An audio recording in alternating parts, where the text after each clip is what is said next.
Okay. Hello, everybody. In this lecture, we are going to learn in detail the sklearn dataset, which is called California Housing Dataset, or exactly Fitch California Housing. This dataset is a standard regression dataset which is used in linear and nonlinear regression works.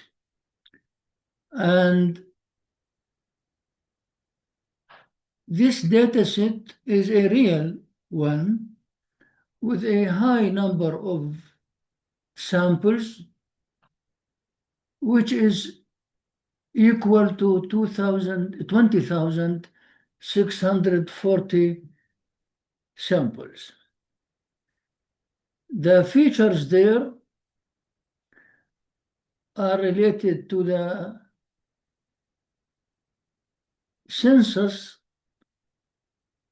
which was carried out in California in 1990. The most important features are the population, income, the median home price, the number of the rooms in the house, the area of the house,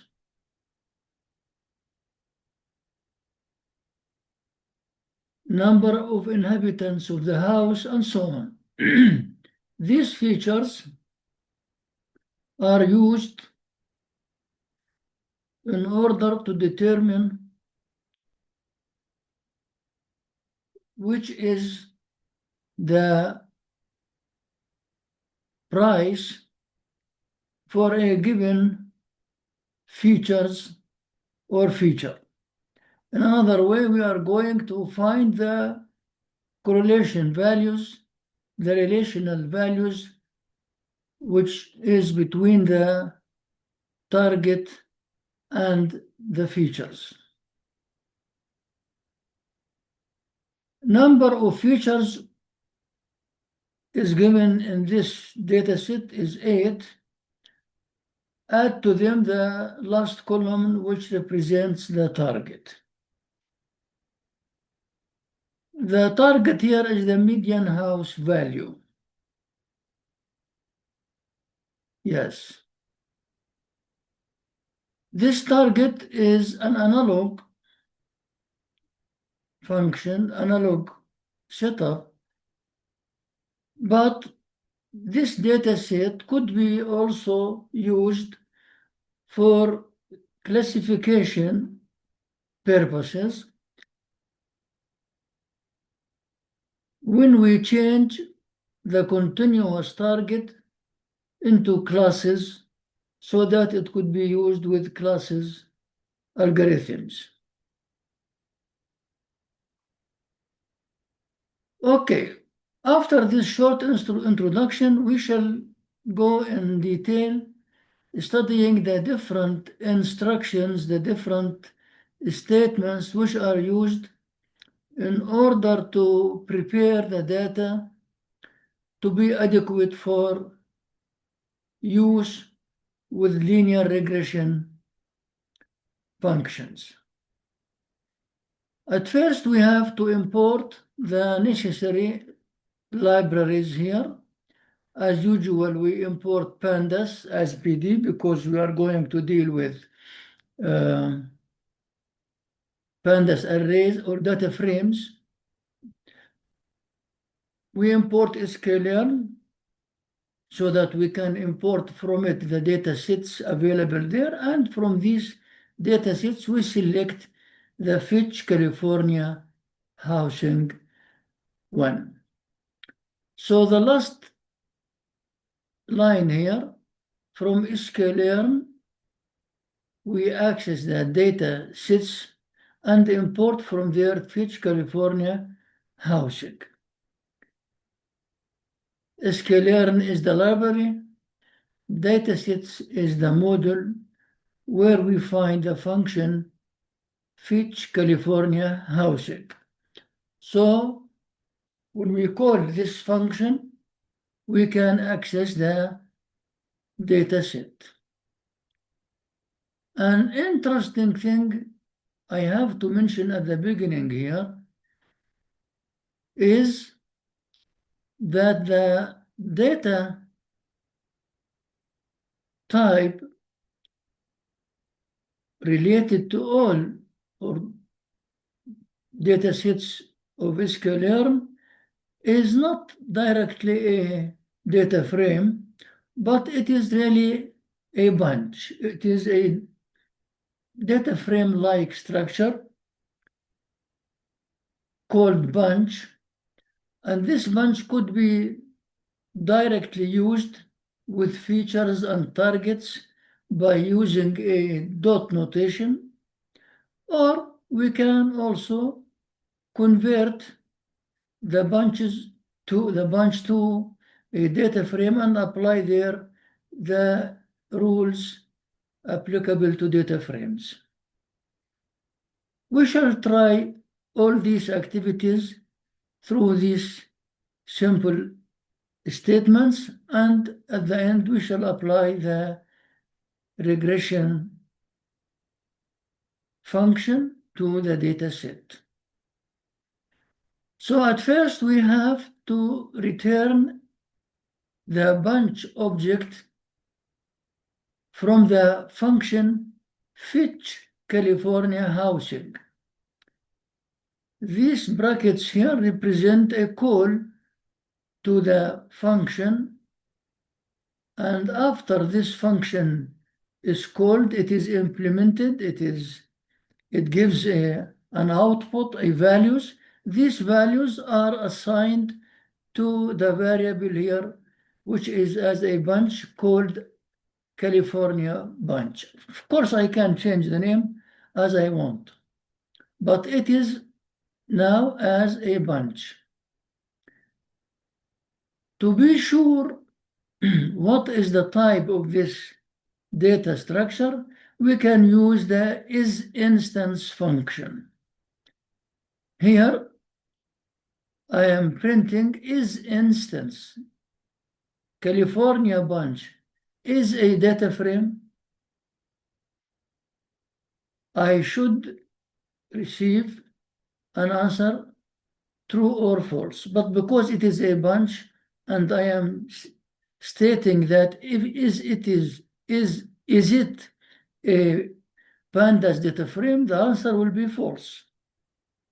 So if I go to the answers here, I will find, first of all, it is false. It is not a data frame. Okay, we continue our work. So this is a bunch and not a data frame, and we can work with it using the dot notation.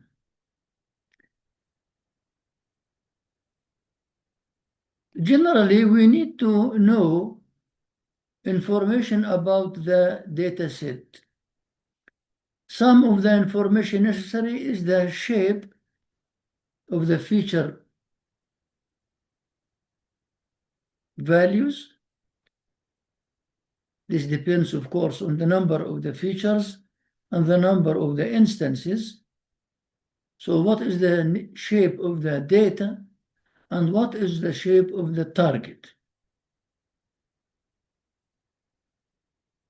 Normally, the shape of the data is a two-dimensional array with the number of samples representing the number of the rows, and for the number of the columns represents the number of the features, and for the target they have the same number of rows, and the number of the columns is equal to the number of the targets there. If it is with one target here, it will have one column only.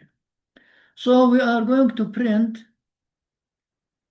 California bunch. This is now a bunch structure. dot data. Now I am assigning or retrieving, to be more accurate, the values of the target of the data and applying to them the shape function to see the values of the rows and the values of the columns. This is for the data. And for the target, we can do the same. California bunch dot target. Now I have the target values and I want to find their shape. So at the end of this statement here, I will get a two-dimensional array representing the shape of the data and one-dimensional array representing the shape of the target, because here we have one target. If we go and have a look at the answer, here we shall see the number of the rows is 20,640. This is the number of the rows, and 8 is the number of the features. This is the data shape. The target shape here, as you see, the same number of rows, 20,640, and with only one column.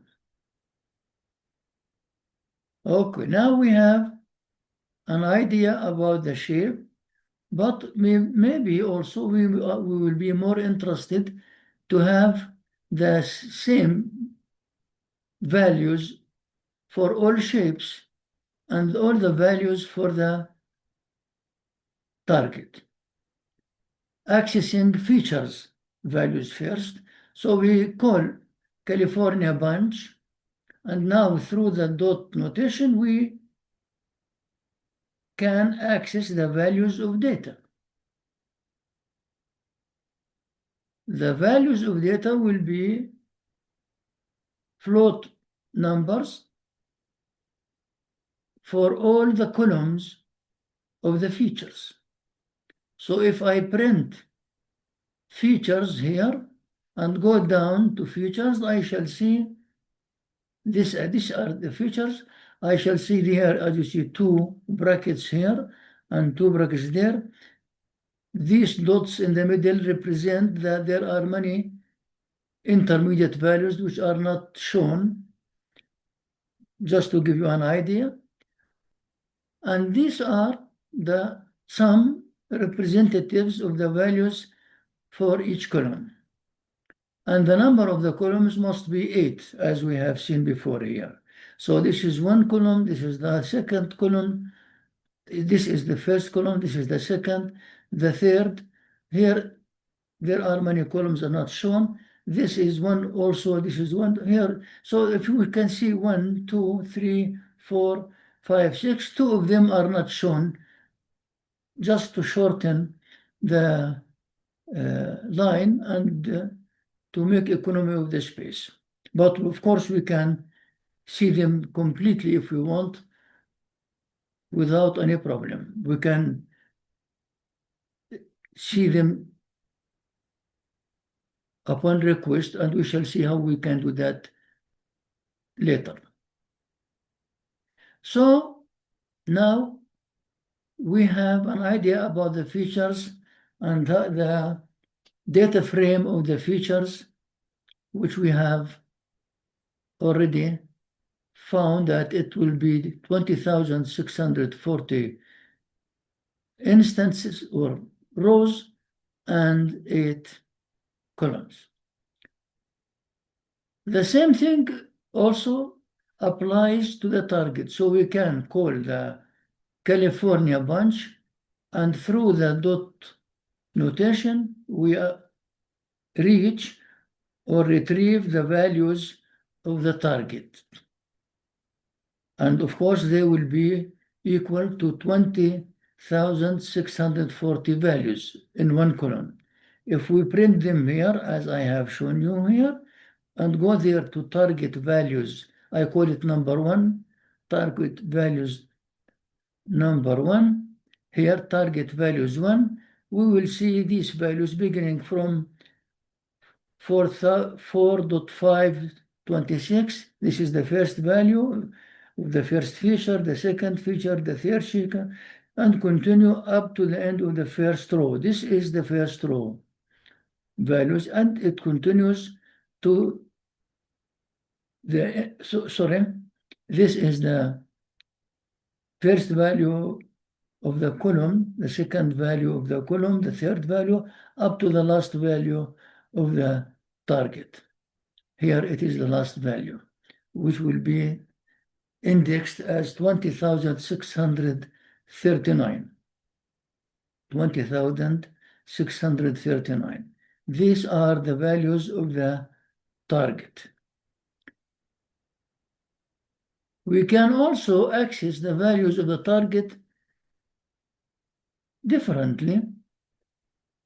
Here we have retrieved the values through the dot notation, but we can do that also by assigning, here the sign equal means assignment. We assign the value associated with the K target, and we assign it to a new variable called target values. So if you go to target values, we shall see also the values of the target from the first row to the last row. Target values will give me the same thing as target values 1. So we will have the same answer. In other words, target values, here, this is the first one, as you see the first one, the second one, up to the last row, they have exactly the same values, but they are found differently, either by assigning the K value or by accessing the bunch object by using a dot notation. Okay, now we need to know the feature names and the target names. Again, feature names and target names are also attributes to the California bunch. So I can also access the names by the dot notation here and the dot notation also here. So all what I have to do is to print the bunch as California bunch, and through dot I print feature names or target names, and I get now all the names of the features and the target names. Here target names may be 1 and maybe more than target. In our case it is 1. So if you go downwards and see feature names, here feature names, this is a list of all features: median income, house age, average number of rooms, average bedrooms, population, how many people live there, population in general, average occupation, the latitude, this is considered feature for the location, latitude value or longitude values. These are representative features which are used in this data set. The target name here is the median house value, which means value. This name is given to the target, which is the only target which we have in this data set. So now we know the target names and the features names. Okay, what else we can do? Return a bunch object with frame K. There, of the specifications of the bunch objects, there is a K called frame. So you can find the bunch objects by using this frame attribute.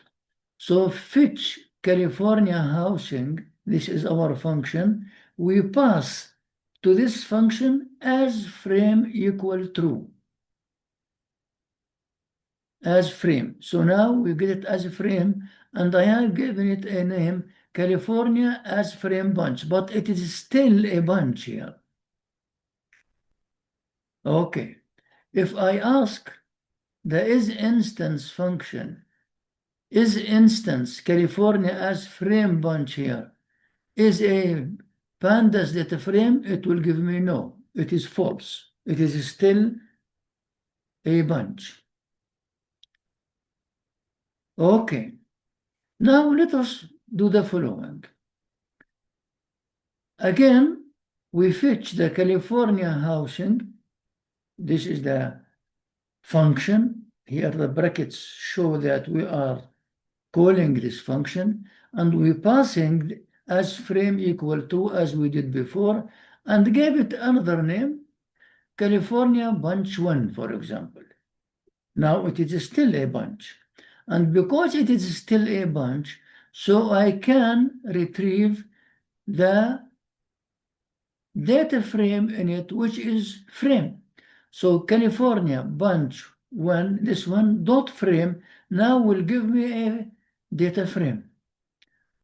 And this data frame will be complete with the features and with the target. I call it DF1. So if we print DF1, now we shall have a data frame with all the features with their names and with the target with its name. Let us see. Here DF1. Here is the indexing column. This is the first feature, median income, house age, average rooms, average bedrooms, population, average occupation, latitude. This slash means we continue in the second line, longitude, and the last column which represents the target. So this is the data frame of the complete data frame of the whole data set. And now if you consider the values of the median house val here, beginning from 4.526 and continuing to the last one here, 0.894, these values of this column must be exactly the values which we have got here. And this is the last value. They are the same. Here they are shown because we asked the program to show them alone. There they are contained within the data frame of the data set. So now we use the frame as an attribute of the bunch, and through this frame we got a data frame complete for the whole data set. In machine learning and in regression, we need always to separate the data frame to a data frame of the features, which is usually denoted by X, and a series, a column, which denotes the target. In order to have them already defined directly, we can use also the same thing, fetch California housing function. This is the function between brackets. We pass as usual as frame equal true, but in addition to that, we pass return underscore X underscore Y. Now, this gives me as the output an array of feature values X and an array of the target value. And now, if I ask the ISINSTANCE function, is instance X a data frame? The answer will be true. It is a data frame. Is instance Y a data frame? The answer will be false because it is one column. This is called a series in pandas. It is a series and not a data frame. Is instance Y PD series? Yes, it is. So the answer will be true. These answers also are given to you downwards. We have, yes.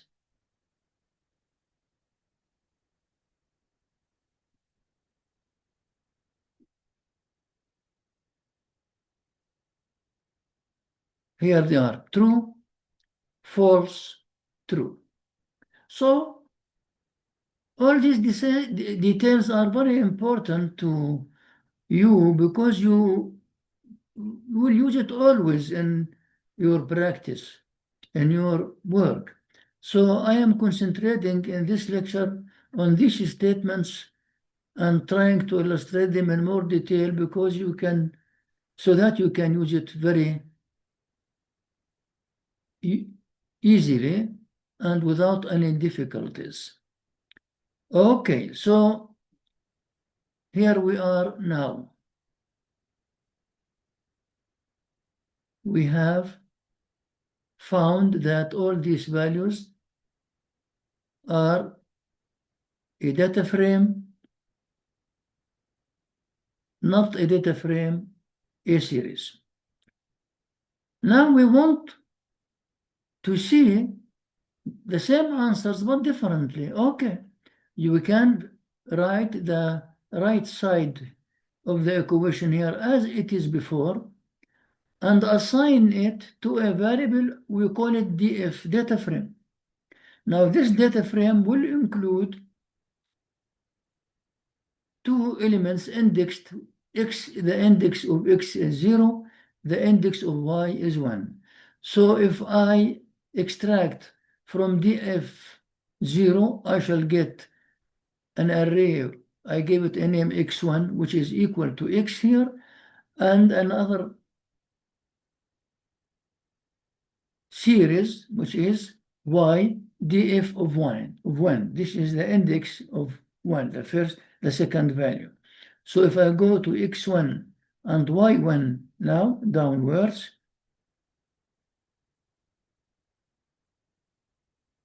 this is x alone. As you see here, these are the names of the features only. There is no columns. Here is the column which represents the y alone.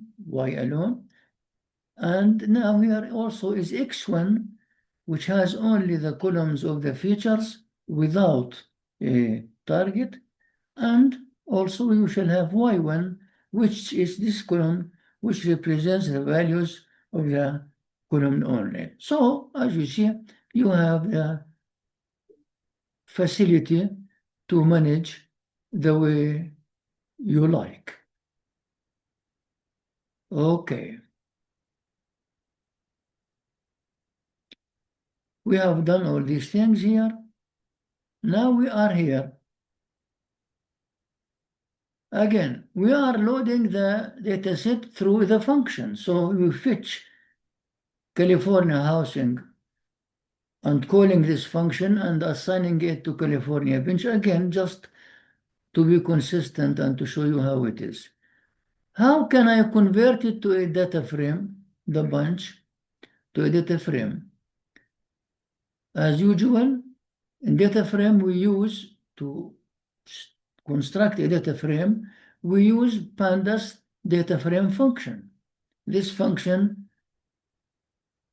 with these arguments added to the function as first of all the data and second will be the target. The data which is going to be assigned to our data frame is the California bunch data. The data which is in California bunch now will be assigned to the data frame.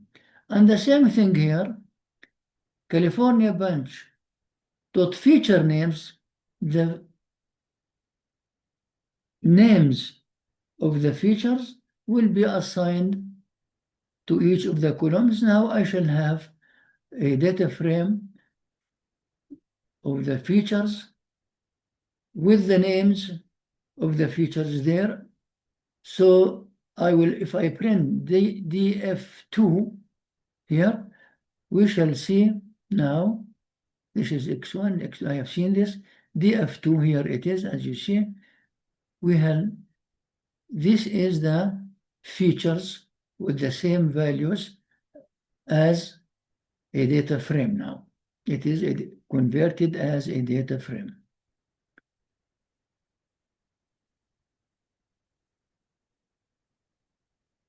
Yes. The target values, we can do that also directly from California bunch dot target. So now we have retrieved or reached to the values of the targets here. We assign them to the target of df1, data frame 1, and give it a name called target values. You can print it here and you see it there. Or directly as a bunch, you can work without this assignment here to the data frame to here, California bunch dot target, and you will get the values. So we will have the values here, target values, or target values 2, target values, they will have the same values. Target values 2 or target values will have the same values. Okay, let us see it. Target values 2 and target values. Here target values, here target values 2. As you see, exactly the same values, but have been reached differently.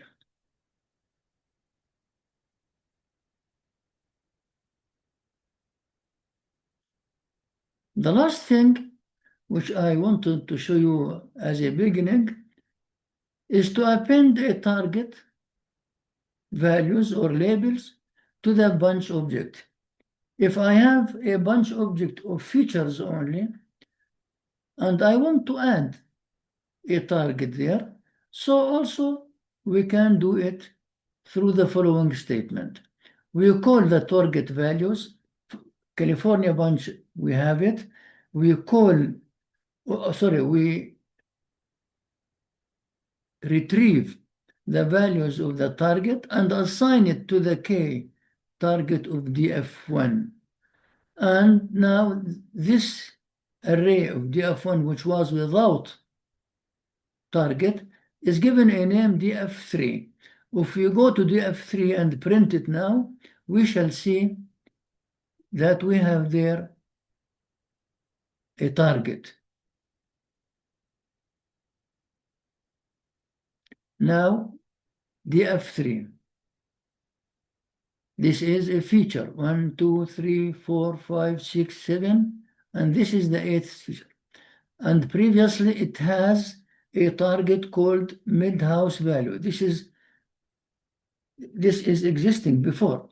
We added another target, another column with a name called target, and the same values have taken the same values as here, just to show you, but you can of course add another values or different values, and then you will have maybe 2 targets for this data set. This is the one target and this is the other target.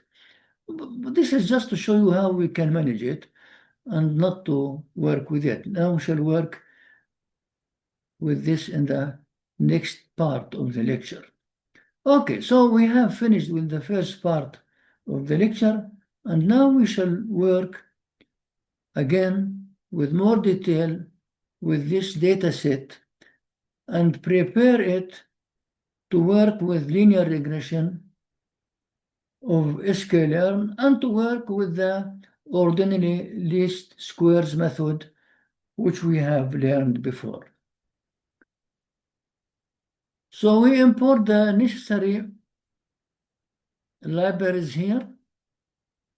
Here import Seaborn as SNS. Seaborn is a plotting library like matplotlib. It is built on the top of matplotlib, but it has sometimes advantages and easier implementation in machine learning, so we shall use it. In this example, I have imported Seaborn as SNS. This is the shortened name of it.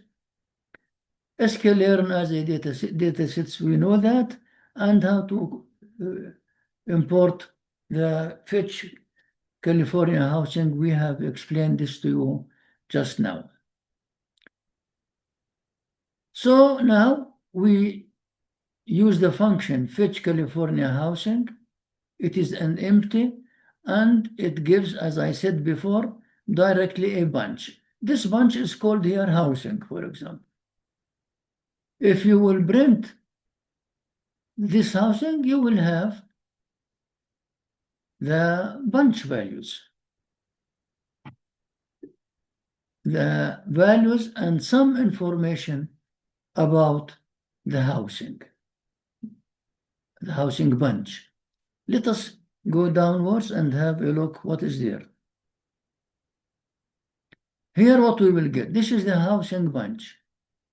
First of all, this is the dictionary, which includes two-dimensional array. This is two-dimensional array of the values of the features. Now we have a lot of information about the bunch. For example, these are the values of the features. Here we have one target. This is the target.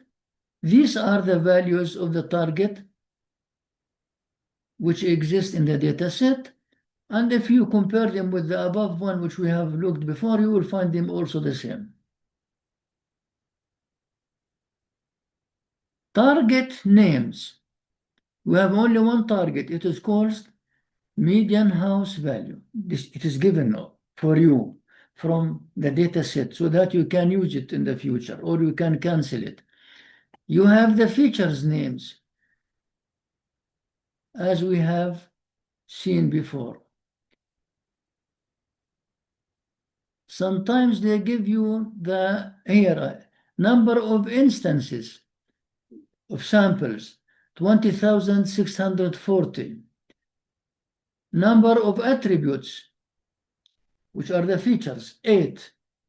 They are numeric. And so on. A lot of info. I am not going to see all details. We may not need it now, but this is the way it works. And for you, I explained that you can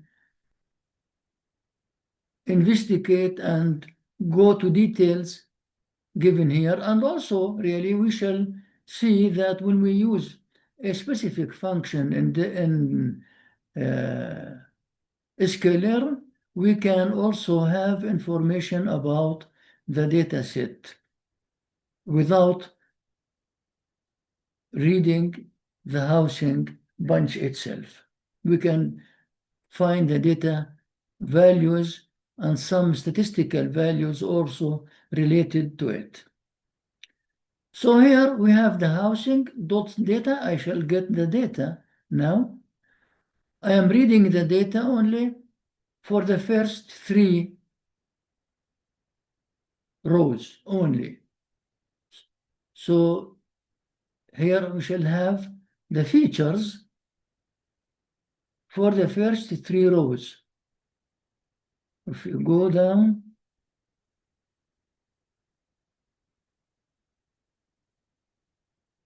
here the data, this is the first row.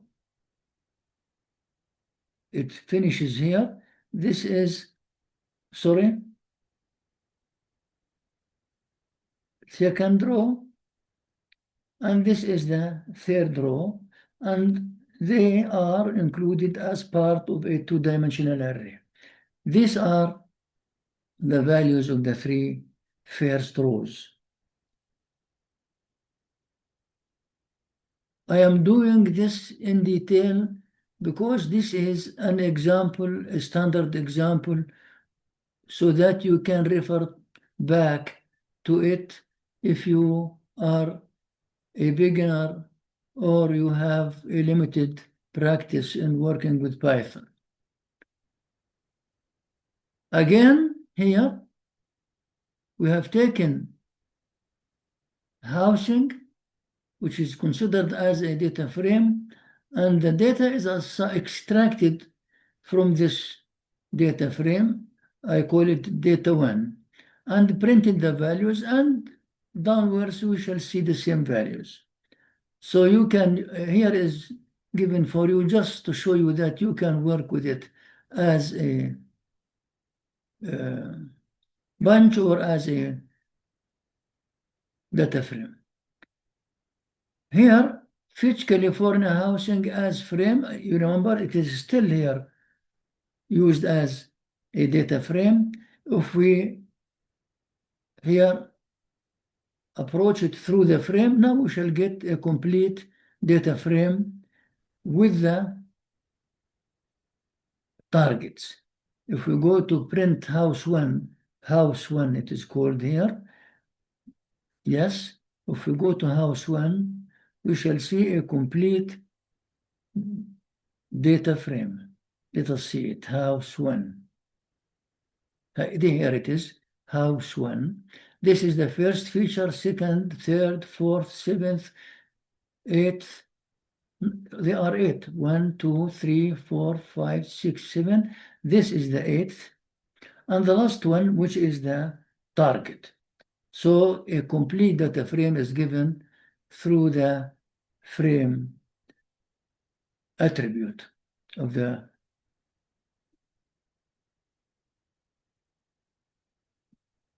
where I am.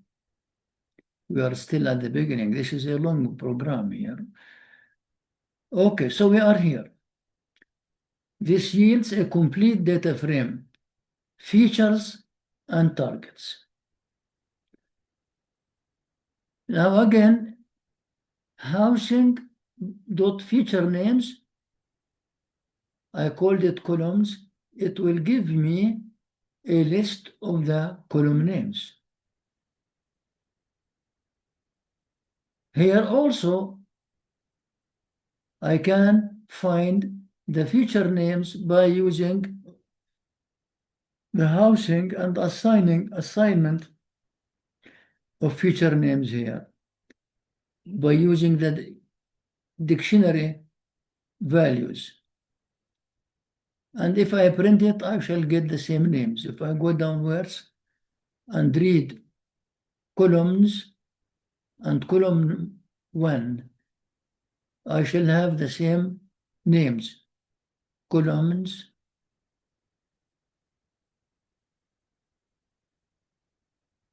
let us see where it columns.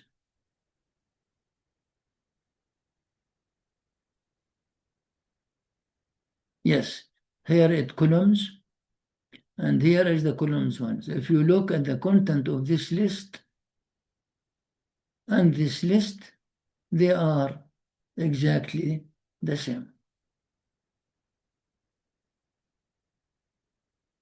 Okay.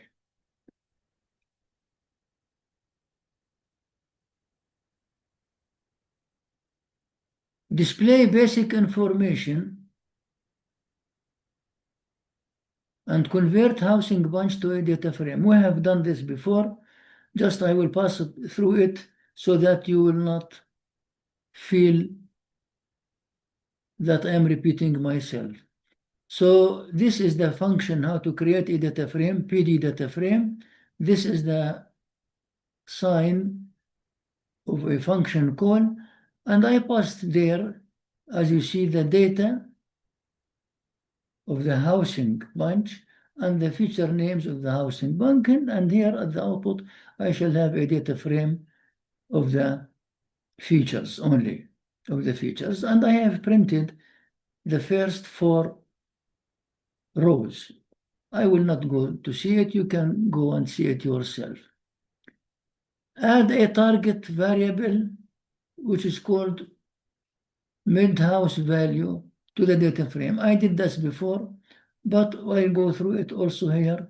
As you see, I go to the housing bunch, retrieve the values of the target, and assign it to the data frame K, which is named mid-house value. And now if I print the head of it, I shall have the target value added to the data frame. Here is something interesting now. Generate statistical summary about the data set. There is a function called describe function. If you have a data frame, which as we did before, now it is existing here somewhere, a data frame, or here it is, house DF, the data frame, housing DF. Housing DF, now I call describe function, empty function, and I print, I shall get housing description. This is the title. If I go downwards and look at housing description, you shall see there some statistical calculations related to the data frame, housing description. Here it is, housing description. Every column here of the 8 columns and the target are given, and here you find some statistical information relative to each row of these values. The count, the number of values, for example, of the median income, it is 20,640. It is the same for all features. The mean value for this feature is 3.87. The mean value for this is another value. So the mean values are given to you. The standard deviation values are given to you. Of course, also the minimum values, the maximum values. This information is under your consideration so that you can use it whenever you want.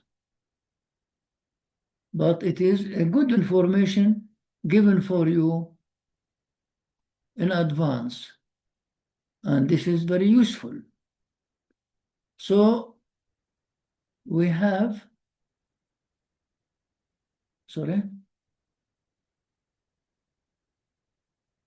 we have described or found the description of the data set. The data set columns of different features must include values. If there is some missing value, and this may happen because of many unforeseen reasons, you need to, in advance, before working with the regression functions, to be sure that there is no missing values in any of the columns, you can use this function, which is not available, and the sum of the elements which are not available, 1 or 2 or 3 or 4. So we are working with our frame housing DF. We are calling the function is not available, and we are calling also the sum of the unavailable values. If we go now to this title, sum of missing values downwards, sum of missing values, how we can see it.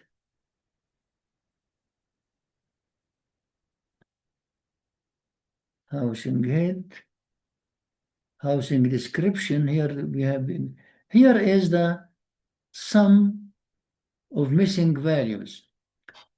For the first feature, 0, there is nothing missing here. The house age, nothing. All the attribute, the features here, including the target, they do not have any missing value, which is good here. So you can continue your work. But if there is missing value, you cannot leave it 0. You have to fill it with an appropriate value, because the result of regression action depends on that, and may give error values or may take more time than necessary.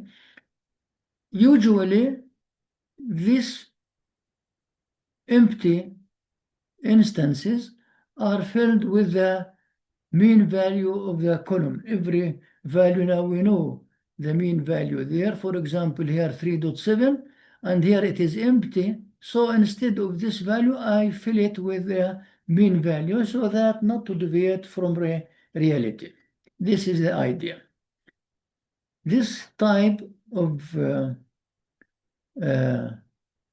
data management and preparation is very important in machine learning and in regression specifically, and must be always done, and usually it takes a lot of time.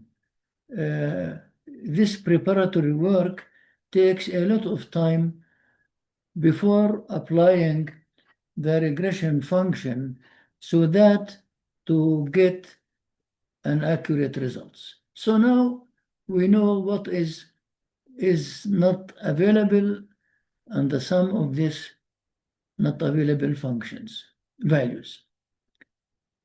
Find correlation between feature variables. Features, if they have very close relationships, this means you have to pay attention to that. And many times it is recommended to take care of this situation, because usually the features must not be highly correlated. And the correlation must be high and required to be high between the selected features which are going to be used in the regression action with the target. If the correlation of the feature with the target is high and sufficient, this means that this is an influential feature and must be considered. So before working with regression, you need to evaluate the situation and to see the correlation coefficients between each of the features and the target. How you can carry out by using Python? Here we can use this first of all by using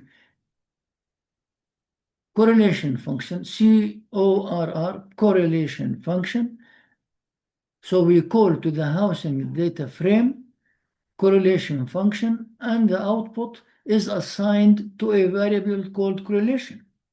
If we print this correlation and give it a name called correlation values and look at it, we shall see to which degree these features are close or far from the target, or close or far away from each other. Let us have a look. Correlation values.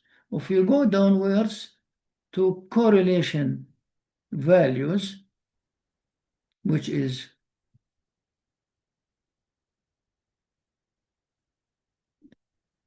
yes, here is the sum of missing values. Here is the correlation values. Now, as you see, this is the names of the features. And they are given, as you see, in this column, and they are also given in this line in the same sequence. Medium income, medium income. Next, house average, house age, house age. Average rooms, average, up to the end.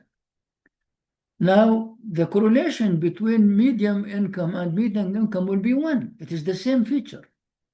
The correlation between average rooms and average rooms will be 1. The correlation between population and population here, if here population, and you go to the, will be 1. But the correlation between any of them and another feature will be different. Usually we are interested with the correlation between the feature and the target. If the median income and the mid-house value, as you see here, 0.68, it is very high. It is around 1. It is very high correlation. This means that the median income is an important feature and must be taken in consideration when working with regression. If we go here and see, for example, average bedrooms, and the correlation between average bedrooms and the target is minus 0.4. This is very low value. It may be neglected. And this correlation, this feature may be neglected. And this feature also may be neglected. And this feature also may be neglected. What is maybe more interesting and influential features is the median income, the house age, and the average rooms. This is the first one, this is the second one, and this is the last one. So before applying the data set to the regression function, we need to decide what are the features which are going to be included and which are the features which are going to be neglected by us because they are not influential and does not affect the result. These values also may be given to you by using the correlation function, but in a graphical form, which is really more appropriate, So where we are,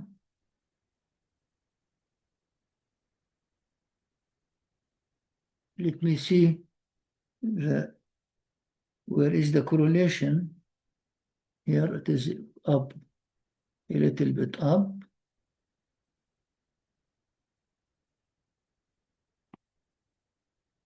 No, I am not, guess here it is.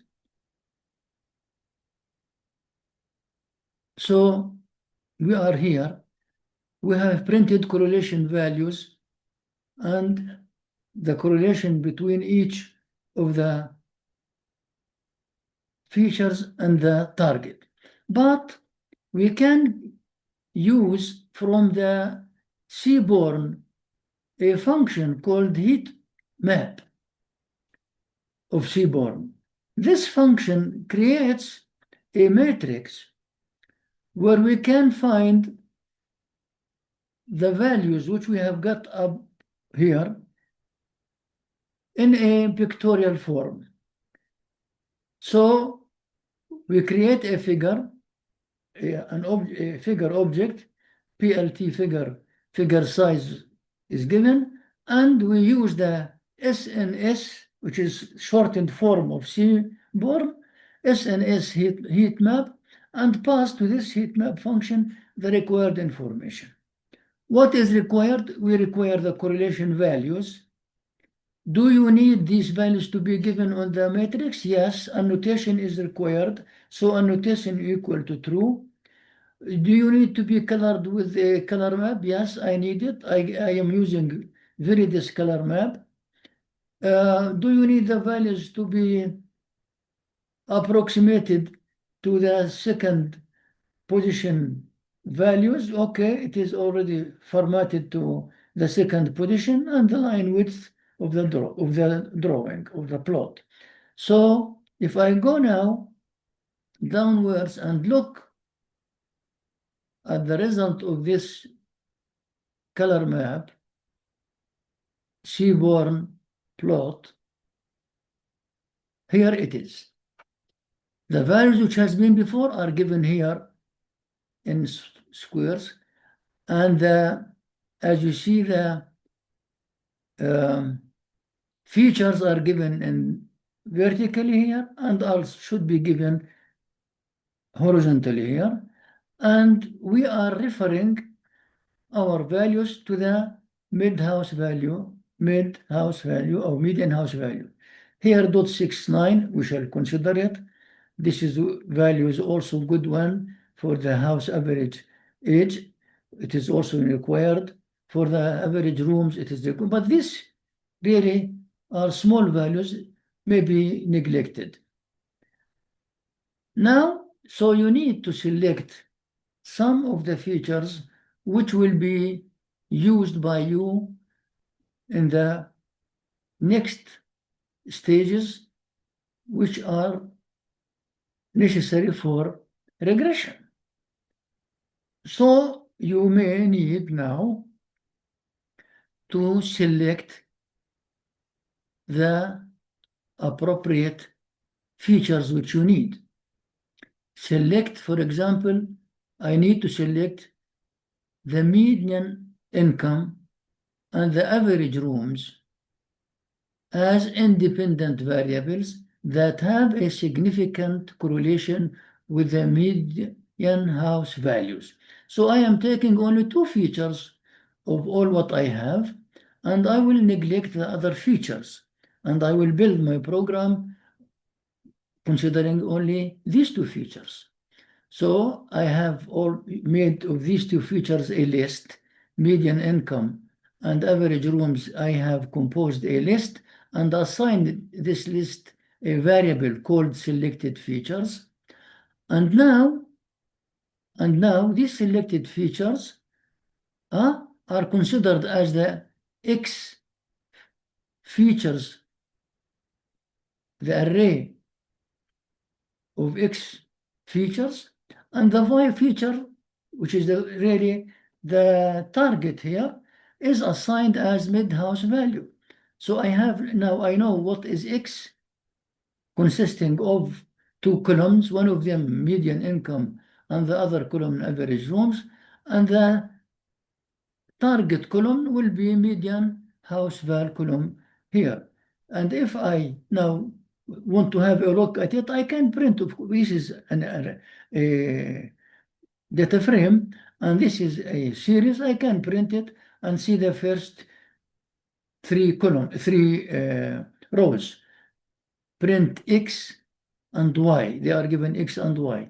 So if I go down, I can see X and Y, three rows, which I have selected for my favorite values. This is the X data frame, which only consists of two features, median income and the average rooms. And this is the first three values. And this is the Y with one column, which is a series, which represents the values of the target.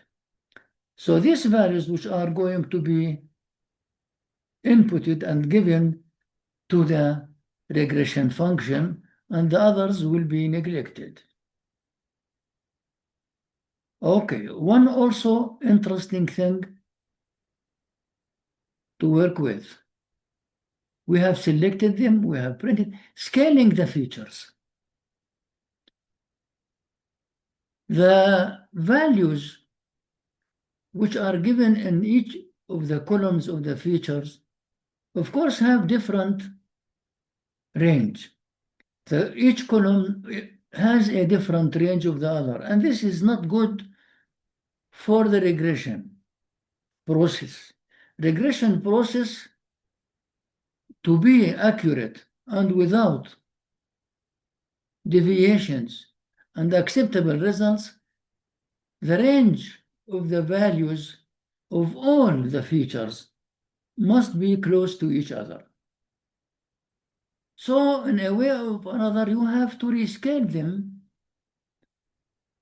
and keep the information laid there the same, but the scale, the upper value and the lower value will be different. This is done by special functions of scalearm. One of them is called standardization or standard scalar function. So from scalearm, there is a model called preprocessing. We import from there standard scalar. This standard scalar now is applied to the 2 or 3 or 4 features which we have. So at first we have to initialize the standard scalar as we call it simply, and assign it the result of the values there are assigned to a variable called scalar, and this scalar now is applied to the features by using fit transform function. So scalar dot fit transform of x, now x, which we have done before, we get the x scaled values. If we print x scaled values, now we shall have values different than the x which we have above here. If we go downwards to the x scaled values, here now the x which we have before, the first value, the second, the third, and it continues up to 20,000, so on. And this is the y values. These are the original values. The scaled values now are different. Here, the first value, for example, instead of 8, now it is 2.3. This value of the average here, instead of 6.8, it is 0.62. Here, 6.9. So these values now are closer to each other and will be used with the regression function. So up to now, we have done a lot of work preparing the data set, converting the data set from one shape to another, assigning values, and so on, until it is somehow ready to be used by linear regression. I think for today it is enough. And in the next lecture, we shall make a short review of what we have done now and implement these results for multiple linear regression and with the ordinary linear optimization function, and compare the results and see how they work. With this, we finish this lecture. See you in the coming lecture and wishing you the best. Okay.